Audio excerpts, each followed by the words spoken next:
देखिए आज कक्षा 10 विषय हिंदी व्याकरण से समास का दूसरा वीडियो लेकर के आए हैं। अभी हमने आपको समास की परिभाषा समास के बारे में बताया था। अब हम समास के भेद पढ़ेंगे। तो देखिए समास के 6 भेद होते हैं: अव्ययभाव समास, तत्पुरुष समास, कर्मधारय समास, द्विगु समास, द्वंद्व समास और बहुब्रीहि समास। 6 भेद होते हैं जिसमें आपके सिलेबस में केवल द्विगु समास और द्वंद्व समास ही है। क्लास 10th में केवल आपको 2 समास ही पढ़ना है, बल्कि 4 पिछले साल मतलब 4 समास थे, लेकिन 2 समास कोविड-19 के कारण हटा दिए गए हैं। इसलिए आपको द्विगु समास और द्वंद्व समास के बारे में डिटेल में पढ़ना है। तो सबसे पहला आता है द्वंद्व समास होता क्या है। द्वंद्व समास जिस समास में दोनों पद प्रधान हो उसे हम द्वंद्व समास कहते हैं। हमने आपको बताया था प्रथम पद, पूर्व पद और उत्तर पद, मतलब पहला पद और दूसरा पद आपको बताया था। जब समास की आपको हमने परिभाषा बताई थी, समास का अर्थ बताया था, तभी हमने आपको बता दिया था कि पूर्व पद क्या होता है, उत्तर पद क्या होता है। तो इसमें द्वंद्व समास ऐसा समास होता है जिसमें दोनों पद ही प्रधान होते हैं, जिसमें दोनों पदों को मिलाते समय मध्य में योजक चिन्ह लगाए जाते हैं। योजक चिन्ह का मतलब क्या होता है? ऐसे जैसे डैश में कहते हैं, डैश कुछ शब्दों के बीच में जैसे अपन डैश लगा देते हैं।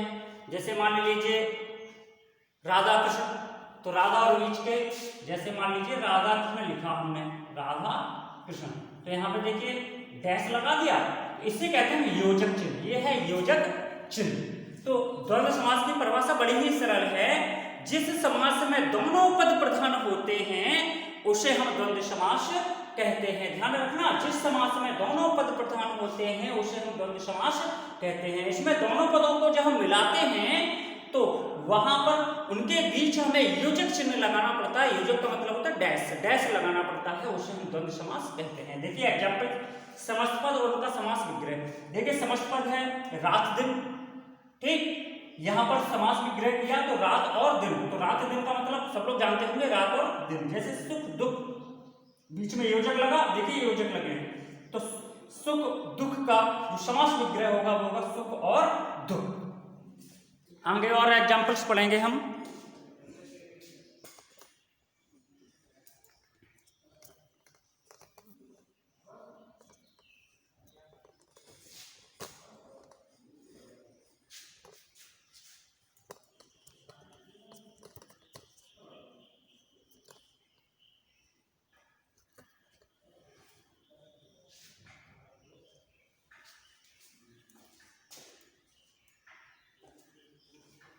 देखिए द्वंद्व समास ही चल रहा है अभी।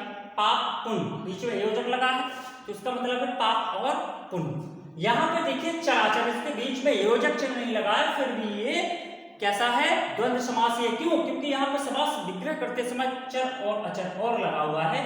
तो एक चीज हम और बताना चाहते हैं कि समास को जब उसका विग्रह करते हैं तो और आदि शब्द आ जाते हैं, और शब्द उनके बीच में लग जाता है। तो देखिए चराचर, तो चर और अचर और लग गया, तो यहाँ पे द्वंद्व समास है। देखिए राधा कृष्ण, बीच में योजक लगा है तो राधा और कृष्ण। हुक्का पानी, तो निश्चित है हुक्का और पानी। अब आता है द्विगु समास। द्विगु समास जिस समस्त पद का पहला पद, पहला का मतलब पूर्व पद, संख्यावाची विशेषण होता है।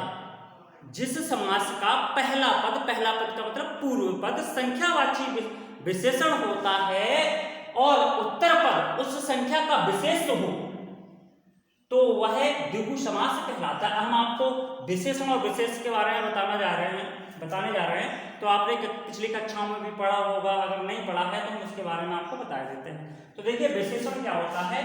जिस शब्द की, ठीक, अर्थात संज्ञा और सर्वनाम की विशेषता बताने वाले जो शब्द होते हैं उनको हम विशेषण कहते हैं। विशेष से क्या होता है? जिस शब्द की विशेषता, अर्थात जैसे मान लीजिए काला घोड़ा, तो यहाँ पर काला शब्द घोड़ा की विशेषता बतला रहा है, इसलिए यहाँ पर जो शब्द संज्ञा और सर्वनाम की विशेषता बतलाते हैं उन्हें हम विशेषण कहते हैं। और विशेष जिस शब्द की विशेषता बतलाई जाए, जैसे देख लीजिए हमने अभी एग्जाम्पल आपको बोला था काला घोड़ा, तो यहाँ पर देखिए विशेषण क्या है, विशेष क्या है।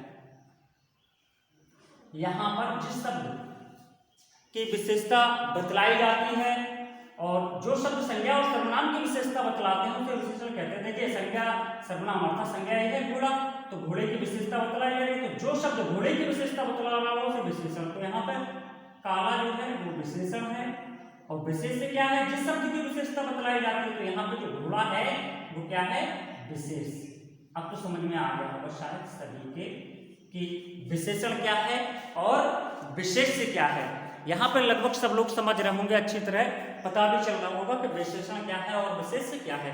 तो जो शब्द संज्ञा और सर्वनाम की विशेषता बतलाते हैं उनको हम विशेषण कहते हैं, और जिस शब्द की विशेषता बतलाई जाए उसे हम विशेष कहते हैं। जैसे ठंडा पानी, एक एग्जाम्पल और लिया हमने, ठंडा पानी, तो पानी की विशेषता बतलाई जा रही है किस शब्द से, ठंडा से, तो ठंडा क्या है, विशेषण है।